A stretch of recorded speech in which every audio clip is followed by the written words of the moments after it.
Now we'll be turning to 1 Samuel chapter 23, and we're still in the midst of David's time of being a refugee, a fugitive, really, from injustice. He would have been called a fugitive from justice because it was the police that were chasing him, but the police were taking their orders from a wicked tyrant. And of course, any attempt to arrest David was really an attempt to punish an innocent man. He had done nothing wrong. And so it was really injustice that he was fleeing from.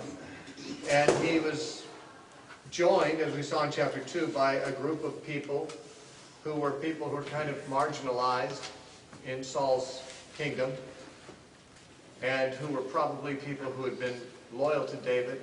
They were apparently, many of them, militarily proficient people, and could well have been originally part of the 1,000 soldiers that David led when he was working for Saul.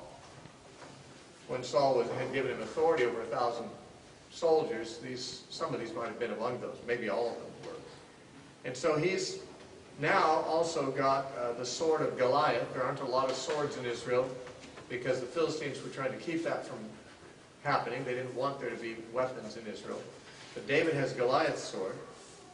He fled initially into Gath, hoping to hide from Saul in enemy territory, but the enemy recognized David was their enemy. And he had to feign madness so that he'd be let go. And the last we read, Doeg, the Edomite, had reported on Ahimelech and his sons, the priests, as having helped David when David was fleeing. And so Saul has killed all the priests, except for one, Abiathar, who has escaped. And he came to David, and he became part of David's entourage and traveled with him. So David actually had a priest with him.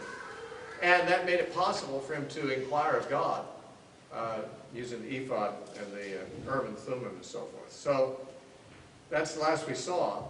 In chapter 23, then they told David, saying, "Look, the Philistines are fighting against Keilah, and they are robbing the threshing floors." Therefore David inquired of the Lord, saying, "Shall I go and attack these Philistines?" And the Lord said to David, "Go and attack the Philistines and save Keilah." Now this inquiry of the Lord was almost certainly done through the Urim and the Thummim. Now that the priest Abiathar had joined him, he could make this kind of inquiry from the Lord. And from time to time we find David seeking guidance that way. And so God actually said, "Yeah, go save the city of Keilah from the Philistines." And David's men said to him, "Look, we are afraid here in Judah. How much more if we go to Keilah against the armies of the Philistines?" You know, we're having a hard enough time avoiding our own armies coming against us, Saul's armies. And now we're going to go engage the Philistine armies too. And David inquired of the Lord again, and the Lord said, "Arise, go down to Keilah, for I will deliver the Philistines into your hand." So God gave him an answer once, but because of the protests of his men, he had to go and ask God again, and God gave him the same answer. And so David and his men went to Keilah and fought with the Philistines and struck them with a mighty blow and took away their livestock. So David saved the inhabitants of Keilah. Now they took their livestock, no doubt, to eat. I doubt if they were going to keep them with them because they were wandering around hiding in the desert. You don't want to have, when you're running from armies, you don't want to have a lot of cows and sheep with you. First of all, they draw a lot of attention when you're trying to stay low profile. And secondly, they are rather slow moving. So they probably just took the livestock and slaughtered it right there and ate it so they could have a rare meal of meat. Maybe they made a lot of jerky to take with them, but I'm sure they didn't take animals on the hoof with them. That wouldn't be very convenient for their lifestyle. And David is, excuse me, where are we here? Verse 6. Now it happened when Abiathar, the son of Ahimelech, fled to David at Keilah that he went down with an ephod in his hand. And Saul was told that David had gone to Keilah. So Saul said, "God has delivered him into my hand, for he has shut himself in by entering a town that has gates and bars." Apparently after driving off the Philistines and defeating them, David and his men just took shelter in the city itself. Why not? It beats a cave. You know, a bed once in a while doesn't hurt, and having walled cities around you. But Saul, hearing about that, said, "Okay, this city is where David and his men have, as it were, hemmed themselves in a walled city. They can't escape if I besiege the city. So Saul called all the people together for war to go down to Keilah to besiege David and his men. And when David knew that Saul plotted evil against him, he said to Abiathar the priest, "Bring the ephod here."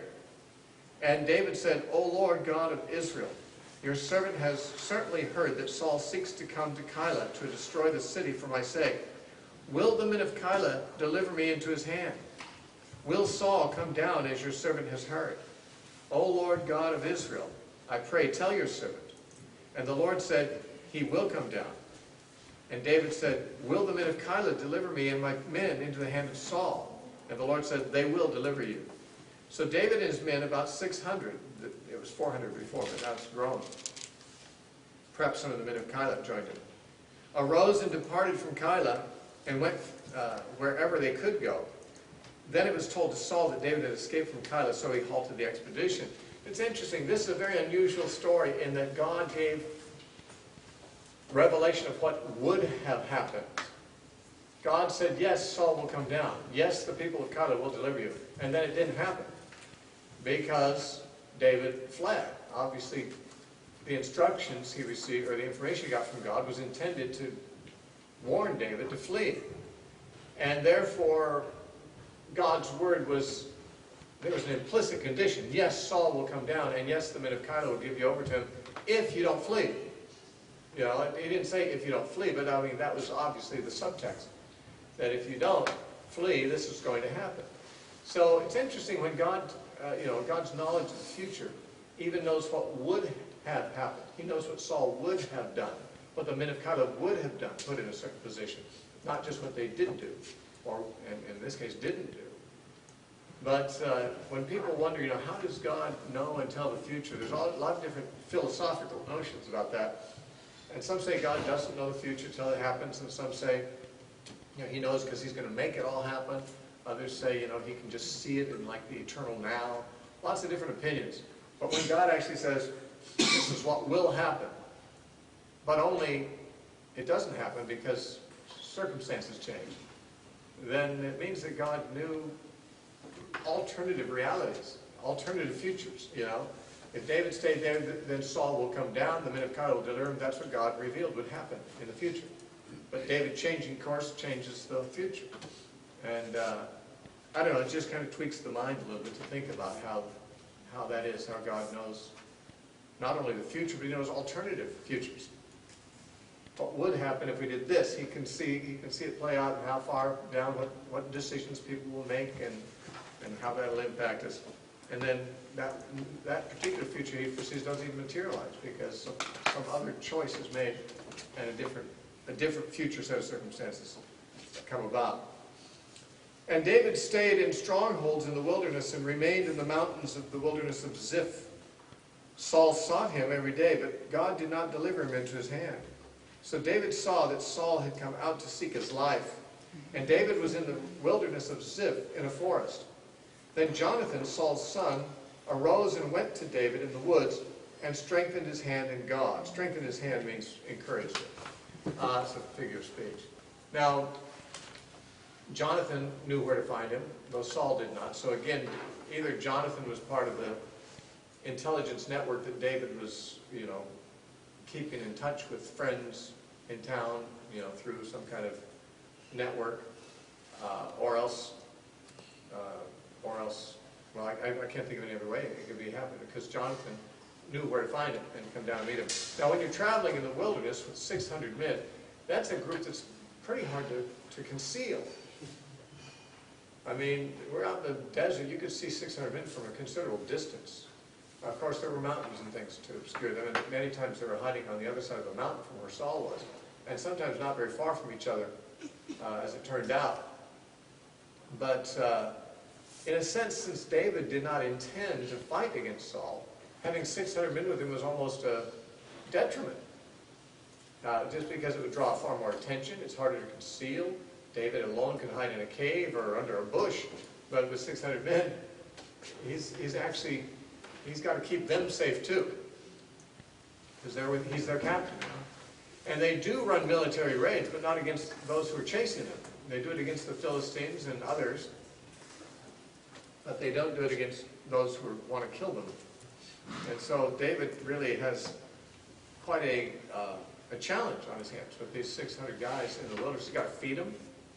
If he was lonely, he'd only have to find food for himself. He's got to somehow feed 600 men on a regular basis. They got to do their laundry. No, that probably was not an issue. They probably didn't ever do laundry in those days.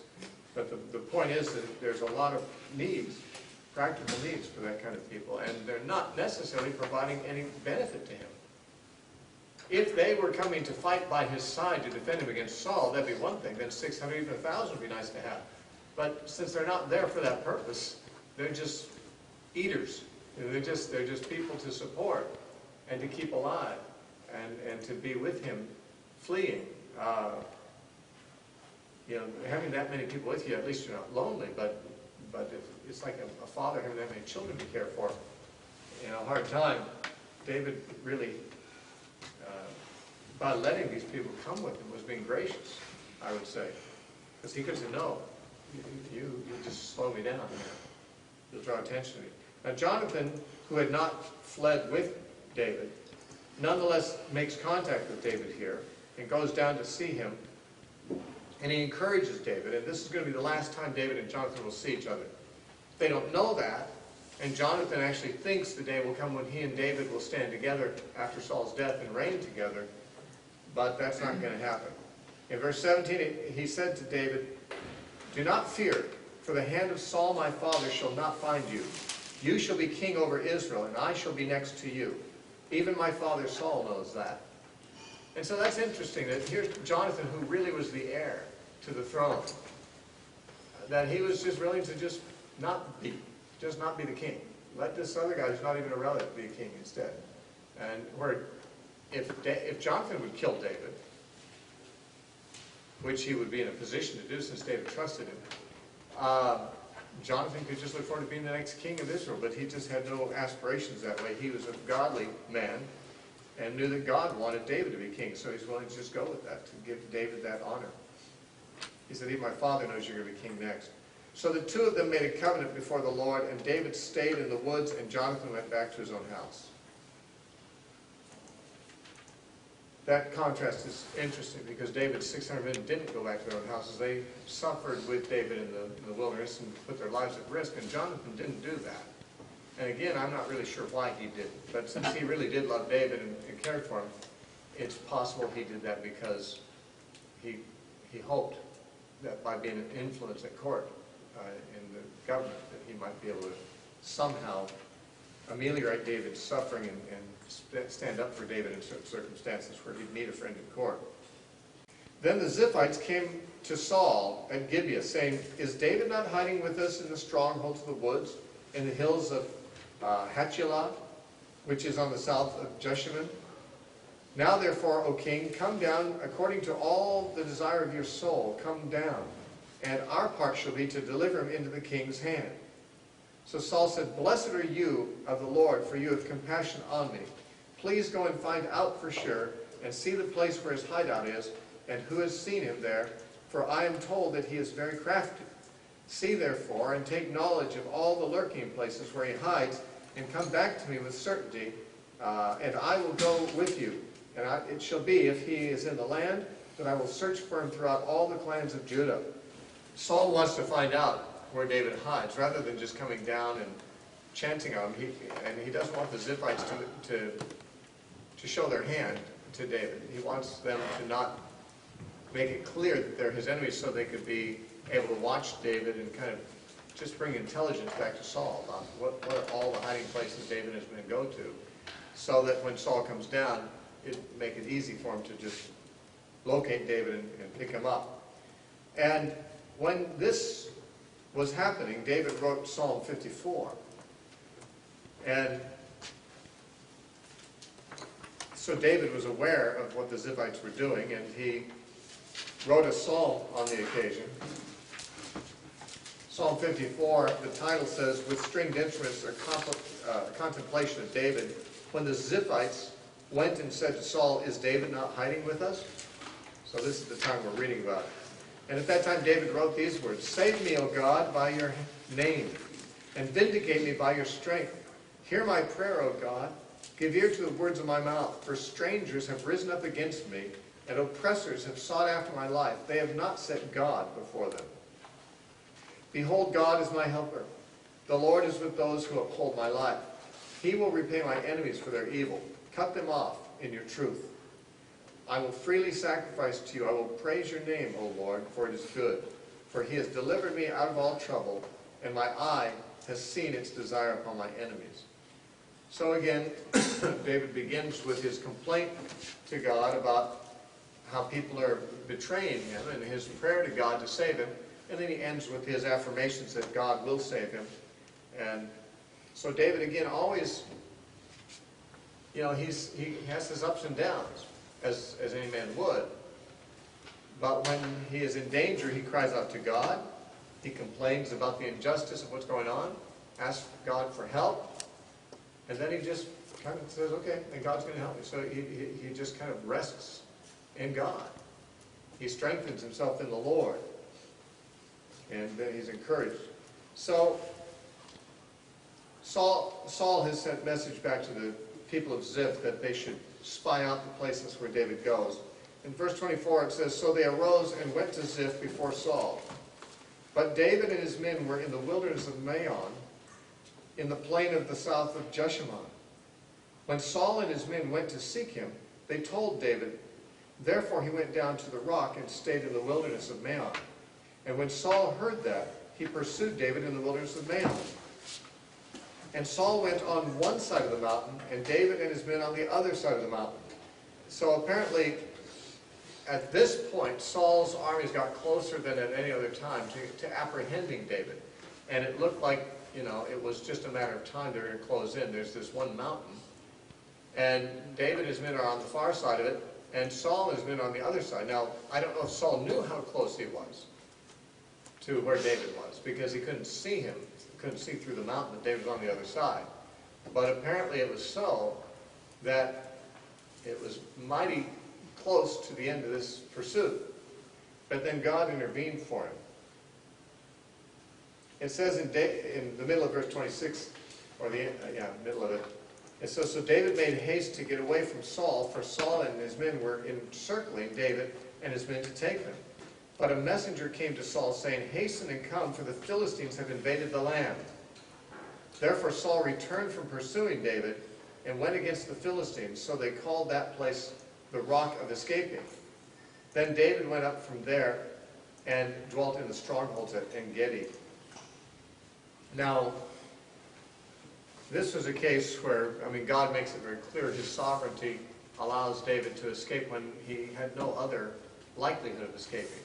Saul's men were encircling David and his men. That would have been the end. And at the providential time, God brings the Philistines against Israel, so that Saul has to make a decision. Are we going to finish up this pursuit of David, and then let the Philistines gain the advantage, or do we leave David? I'm surprised Saul made the decision he did. I'm surprised he decided to go for the Philistines instead of for David, because he was so paranoid of David. But apparently the Philistine invasion was a much greater national crisis. And so he had to make the hard choice and go the other direction. Now it happened, chapter 24, when Saul had returned from following the Philistines, that it was told him, saying, Take note, David is in the wilderness of En-gedi. So there were spies all over the place reporting on David, and for why? Just for political advantage, of course, to be in good graces with the king. Nobody could possibly have thought David was the bad guy here. And so there were people willing to take the side of the bad king against an innocent war hero, really. A veteran of Saul's army who had been a hero and who had done nothing wrong. And people knew that, but they just were willing to take the side of the man in power and try to get some favors from him by delivering David over to him. Then Saul took 3,000 chosen men from all Israel. And he went to seek David and his men in the rocks of the wild goats, as they were called. So he came to the sheepfolds by the road, where there was a cave. And Saul went in to attend to his needs. This is what people did. When they had to go to the bathroom, they had to go find a private place. A cave was very commonly used for such things. So Saul had to go in there and take care of his needs, and David and his men were staying in the recesses of the cave. Then the men of David said to him, "This is the day of which the Lord said to you, Behold, I will deliver your enemy into your hand, that you may do to him as it seems good to you." And David arose and secretly cut off a corner of Saul's robe. Now, it's not likely he did this while Saul was wearing it. I mean, the cave wouldn't be so dark, and I mean, that David could really come up and cut something off his robe while he was wearing it. But he's in there going to the bathroom. He apparently had taken his robe off and laid it aside. And David was able to get to the robe while Saul was away from it and cut a piece off of it just to mark, as it were, his territory and say, "I was here, and you were at my mercy." Now it happened after that David's heart troubled him because he had cut Saul's robe.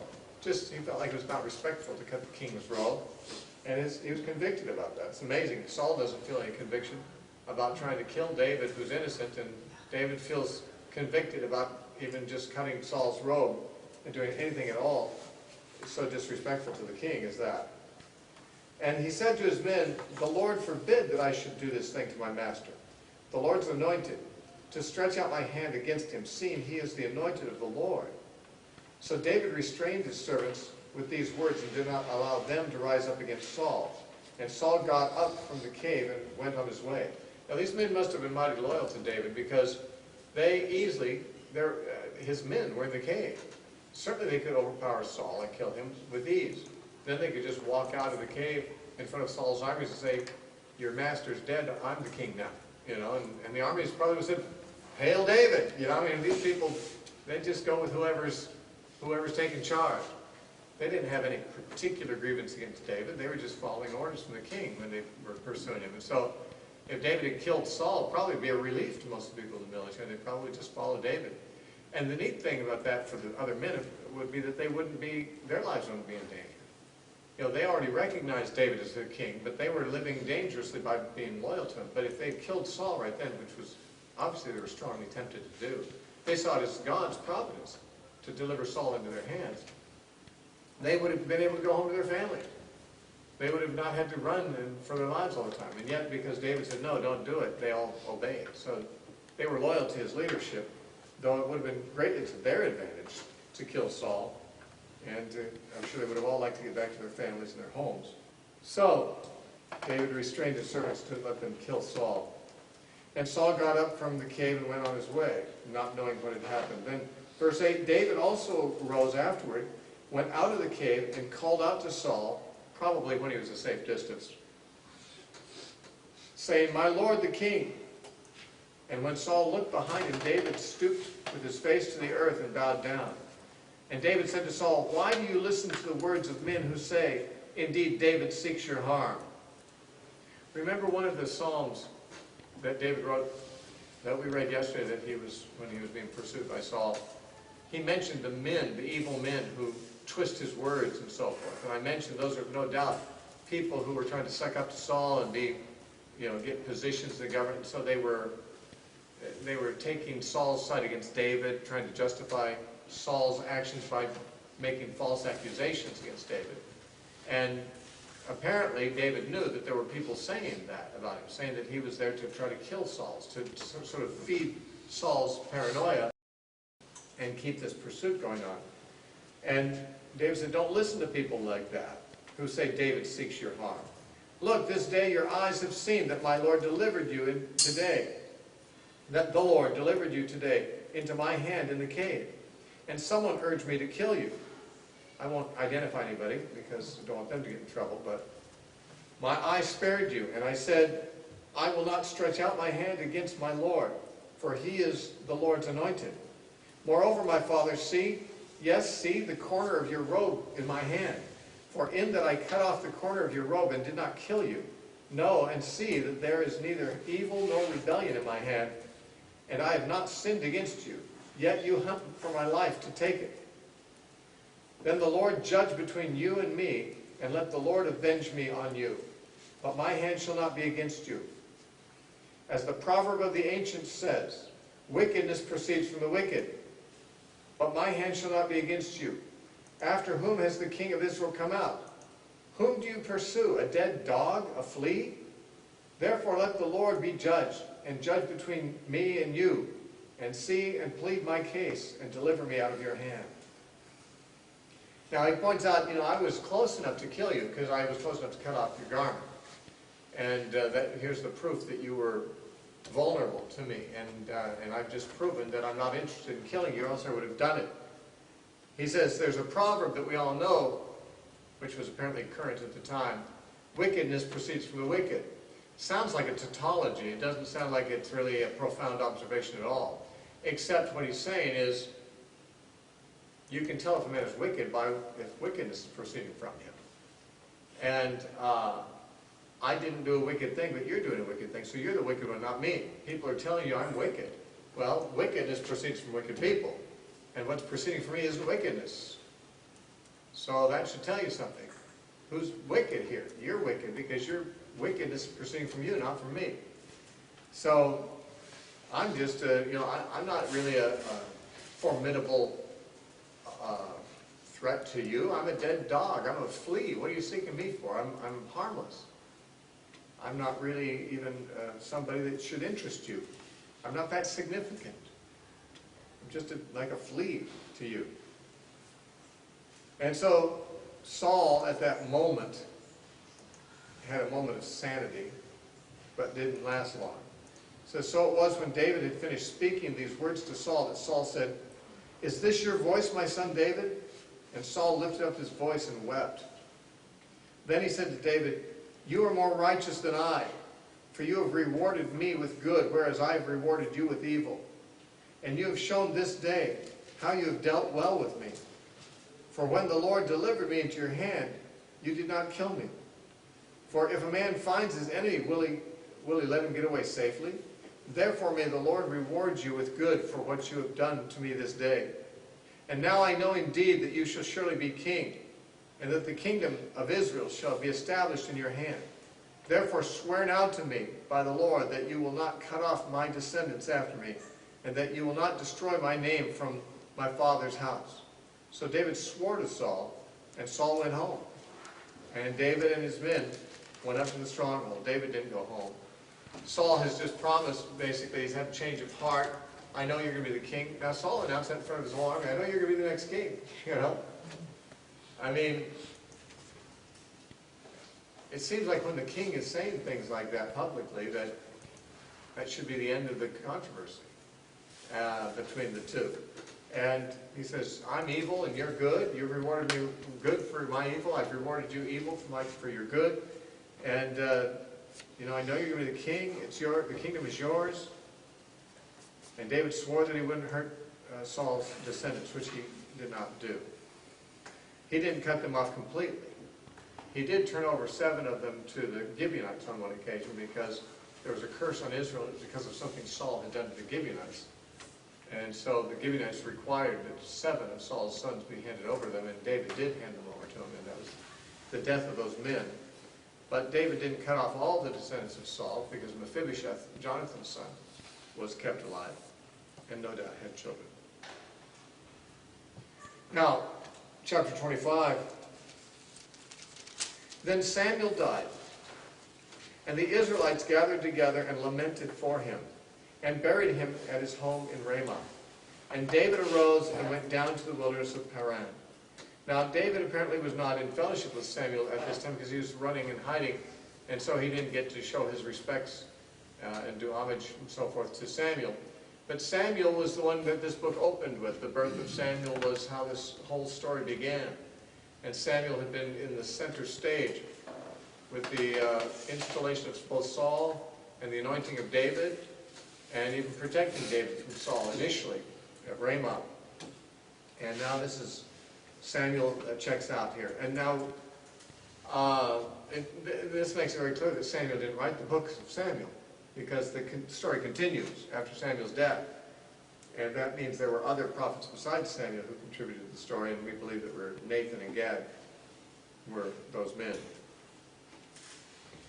Now there's another interesting romance. Now there was a man in Maon whose business was in Carmel, and the man was very rich. He had 3,000 sheep and 1,000 goats, and he was shearing his sheep in Carmel. The name of the man was Nabal, which actually means fool. Don't know if that's his real name or if that's just what people called him, because he was, in fact, a fool, and it may have been a nickname. And the name of his wife was Abigail, and she was a woman of good understanding and beautiful appearance, but the man was harsh and evil in his doings, and he was of the house of Caleb. Now this is setting something up, of course, for us to be sympathetic toward wanting to see the hero and the heroine get together here. And the heroine is beautiful, as heroines always are in movies, and she's also a wise woman and a virtuous woman, as is clear. But of course she's in an unhappy marriage with a guy who's a total jerk. However, our friend David, you know, he's handsome, good-looking, and heroic, so we got a hero and a heroine here. It's almost easy to predict what's going to happen here, even if we didn't already know. When David heard in the wilderness that Nabal was shearing his sheep, which was a seasonal activity, David sent 10 young men, and David said to the young men, "Go up to Carmel, go to Nabal, and greet him in my name. And thus you shall say to him, who lives in prosperity, peace be to you, peace to your house, and peace to all that you have. Now, I have heard that you are shearers. You have shearers. Your shepherds were with us, and we did not hurt them, nor was there anything missing from them, all the while that they were in Carmel. Ask your young men, and they will tell you. Therefore, let my young men find favor in your eyes, for we come on a feast day. Please give whatever comes to your hand to your servants and to your son David." So when David's young men came and spoke to Nabal according to all these words, in the name of David, they waited. Now, what David is saying is, we've been in the territory where your sheep herders been grazing their sheep. We're hungry, but we've never stolen any of your sheep. We never molested your shepherds, so we could easily have done so. If we were outlaws, we could easily have raided and taken as many sheep as we wanted, but just ask them. We've never threatened them, never hurt them, never taken any of your sheep. If anything, we've protected them from other outlaws. So now that a shearing day and a shearing season was a time where a lot of workers got together and were occupied, and they took the occasion to have a big feast and celebrate. You know, it was a time of, it's like harvest, you know, harvesting the wool on the sheep. Time of harvest was always a time of celebration, and for sheep herders, you know, the day that they collected all the wool, and that was what they're going to make their money on, that was a time for having a great festival and celebration. And so David says, we've come on, while you're celebrating, you've got a lot of food on hand, you're rich man, we're kind of hungry. If you wouldn't mind, we're begging you to give us a little money. In fact, he might have even been saying that, you know, you can sort of pay us for being your protectors. We've been sort of guarding your sheep and your shepherds all this time, and no harm has come to them, not from us, but from anyone else either, because we were there. And therefore, you might consider yourself indebted to us, and out of appreciation, give us a little something to eat. And when Nabal answered David's servants, he said, "Who is David, and who is the son of Jesse? There are many servants nowadays who break away, each one from his master. Shall I then take my bread and my water and my meat that I have killed from my shears and give it to men who I do not know where they're from?" Now, of course, Nabal knew who David was. He's just being a jerk. David was a national hero. And Nabal knew that David was running from Saul, certainly. I mean, Saul's armies had been in the very area searching for David. You can't miss him. You know, when you got 3,000 men marching through your backyard, you know that something's afoot. And so the man knew definitely who David was and what David was up to and why that David was running. And he described David as a servant who broke away and ran away from his master, meaning from Saul. Now, in Nabal's defense, and there isn't much to defend him, but in his defense, you realize that if he had voluntarily given food to David, then, and if Saul had heard about it, Saul would have done the same thing to Nabal and his family that he did to the priests at Nob. You know, someone gives David food, they're collaborating with Saul's enemy, his paranoia would cause him to just execute them. So, Nabal, possibly when David's men came, had to think about this before he gave his answer. And no doubt he was very much aware that if he fed David and his men, this could go very badly for him. On the other hand, he was indebted to David. Even if he wasn't, he certainly knew that David was innocent. Everyone knew that Saul was crazy and murderous. I mean, he was throwing javelins at his own son, without any serious provocation. Saul was a madman. The country was ruled by a madman. David was an innocent man. And it's like the decision to help David would be like a decision to try to take Jews in a Nazi-occupied country, If I take the Jews in and the Nazis find out, they're going to put me in a prison camp or shoot me. So I guess I'll just let them take their chances.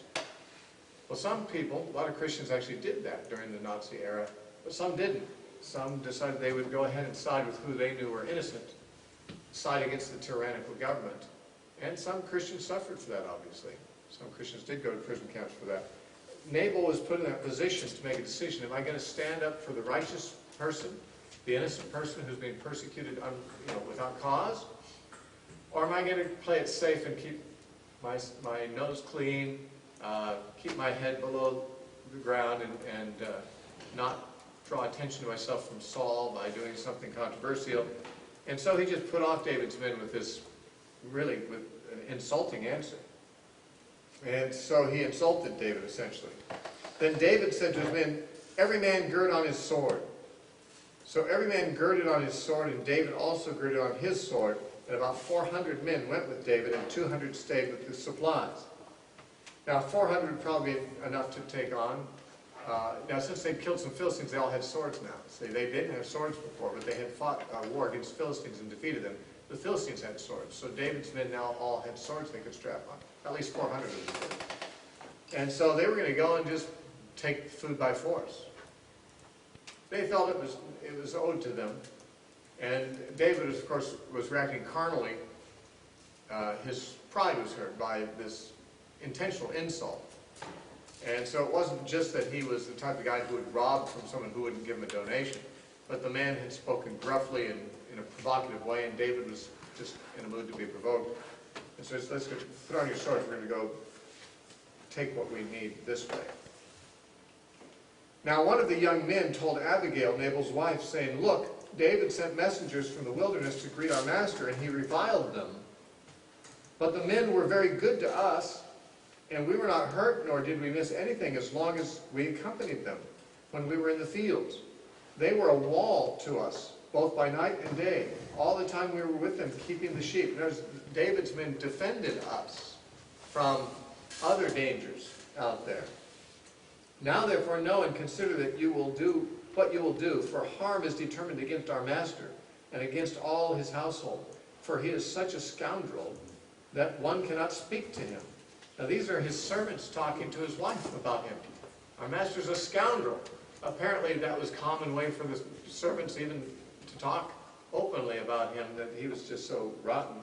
Even they didn't figure that his wife would disagree. Then Abigail made haste and took 200 loaves of bread, 2 skins of wine, 5 sheep already dressed, 5 seahs of roasted grain, and 100 clusters of raisins, and 200 cakes of figs, and loaded them on donkeys. And she said to her servants, "Go on before me. See, I am coming after you." But she did not tell her husband Nabal. So it was, as she rode on the donkey, that she went down under cover of the hill, and there was David and his men. There were David and his men coming down toward her, and she met them. So they were coming down with their swords at their sides, ready to attack her family, and she intervenes. Now, of course, she did not act with her husband's approval, and so her actions sometimes were raised as a question of, was she an unsubmissive wife? She had a guy who was a jerk for a husband, and so she just did the right thing, even though that wouldn't be to his liking. Well, she didn't actually disobey any orders that he gave, and whether he did or not, she might have disobeyed. We don't know. We know that she took the right side on things, and she is certainly never, it's never held against her in Scripture. There's lots of things people do in Scripture that we're never told specifically this is the right thing or the wrong thing for them to do. We're just told that they did, and it worked out okay. But it does seem that there are times when a man is acting so much against the interests of his own family, because he's a fool, that sometimes the woman just has to kind of take charge, because the husband's bringing disaster on his family. Now, of course, this would be a judgment call between her and her husband's opinion, because her husband, I'm sure, was thinking, if we do help David, we'll get wiped out by Saul's armies. And she's thinking, well, if we don't help David, we'll get wiped out by David. We're kind of in the middle here in this conflict between David and Saul. But of course, she also probably was more concerned than Nabal was about doing the right thing. You know, she, by taking food out to David, was bringing a risk to her family at the hands of Saul. But if we're going to be either on Saul's side or David's side and take the risks of being wiped out by the enemy of the person we favor, let's favor the person on the right side. She at least saw David was the righteous one, Saul was not. So she's going to, if they were going to suffer, they're going to suffer on the side of righteousness, on the side of David, rather than on the side of Saul. So it was, as she rode on the donkey, that she went down under cover of the hill, and there were David and his men coming down toward her, and she met them. Now David had said, surely in vain I have protected all that this fellow has in the wilderness, so that nothing was missing of all that belongs to him. And he has repaid me evil for good. May God do so and more also, if the enemies of David, if I leave one male of all who belong to him by morning light. Now it's interesting how he took this oath. May the Lord do so and more to my enemies, if I leave one of these. He took a vow. Usually a person would wish that on themselves. If I don't fulfill this vow, may something awful happen to me. But he said, if I don't fulfill this vow, may something awful happen to my enemies. Play it safe that way. That way he could actually change and allow the penalty to come on his enemies. He did end up changing. Now when Abigail saw David, she hastened to dismount from her donkey. She fell on her face before David and bowed to the ground. So she fell at his feet and said, on me, my Lord, on me, let this iniquity be. Oh me. And please let your maidservant speak in your ears and hear the words of your maidservant. Please, let not my Lord regard this scoundrel Nabal. For as his name is, so is he. Nabal is his name, and folly is with him. He's called a fool, and that's what he is, she said. But I, your maidservant, did not see the young men of my Lord whom you sent. Now therefore, my Lord, as the Lord lives, and as your soul lives, since the Lord has held you back from coming to bloodshed, and from avenging yourself with your own hand. Now, then, let your enemies and those who seek harm for my Lord be as Nabal. And now this present which your maidservant has brought to my Lord, let it be given to the young men who follow my Lord. Please forgive the trespass of your maidservant, for the Lord will certainly make for my Lord an enduring house, because my Lord fights the battles of the Lord, and evil is not found in you throughout your days. Yet a man has risen to pursue you and seek your life, but the life of my Lord shall be bound in the bundle of the living with the Lord your God. And the lives of your enemies he shall sling them out as from a pocket of a sling. And it shall come to pass, when the Lord has done for my Lord according to all the good that he has spoken concerning you, and has appointed you ruler over Israel, that this will be no grief to you, nor offense of heart to my Lord, either that you have shed blood without cause, or that my Lord has avenged himself. But when the Lord has dealt well with my Lord, then remember your maidservant. So he accepted this as wise counsel, recognized she was a very wise woman. She didn't only just ask for mercy and say, here, I'm giving you a gift, could you leave my family alone? She said, there's more at stake than this. You are going to be the next king. So apparently this was widely known. May the Lord bring to pass the things he's spoken of you. She knew, and apparently everyone must have known, that God had spoken certain things about David, and that he was going to be the next king. And she knew that he was being pursued unjustly. But she says, your life is going to be bound up in the bundle of the Lord. He's going to preserve you close to himself. He's going to fling out your enemies like rocks out of a sling. That is, they're going to be thrown away by the Lord, like rocks are, God's going to clutch you to himself. He's going to cast away your enemies. Interesting that she used the sling as an illustration, perhaps intentionally, because of David's use of a sling in the past. And she said, you know, God is going to fulfill his promises to you. You're going to be the king, but you don't want that to happen, and you don't want to look back and say that you did something foolish. You know, you'll regret this. Killing Nabal isn't going to bring you to the throne. You're going to be brought to the throne anyway. But you don't want to get to the throne and realize that you killed somebody rashly and that you avenged yourself. That's not like you. You're not the type to avenge yourself. So, reconsider. And David said to Abigail, "Blessed be the Lord God of Israel, who sent you this day to me. And blessed is your advice, and blessed are you because you have kept me this day from coming to bloodshed and from avenging myself with my own hand. For indeed, as the Lord God of Israel lives, who has kept me back from hurting you, unless you had hastened and come to me, surely by morning light no males would have been left to Nabal." So David received from her hand what she had brought him, and said to her, "Go up in peace to your house. See, I have heeded your voice and respected your person." Then Abigail went to Nabal, and there he was holding a feast in the house like a feast of a king. And Nabal's heart was merry within him, for he was very drunk. Therefore she told him nothing, little or much, until the morning light. So it was in the morning, when the wine had gone from Nabal, and his wife had told him these things, that his heart died within him, and he became like a stone. Then it happened after about 10 days that the Lord struck Nabal and he died. Now, when she told him what she had done in helping David, his heart became like a stone. That probably is an ancient way of saying he had a stroke. And he died 10 days later from a stroke, in all likelihood, or a heart attack. Why did that happen? Was that just a stroke of the angel of God judging him? Well, his death 10 days later was seen as God striking him. It doesn't say whether the initial stroke was from God or not. It may have been a natural reaction. Because, I mean, I'm just reading between the lines, he may have felt, oh, now we're in danger because we've helped David, and now Saul's going to come down, and we're in as much trouble as David is, as much trouble as the priests in Nob were. And he may have just been in shock and fear and had a heart attack over it, from which he died 10 days later. It's hard to say.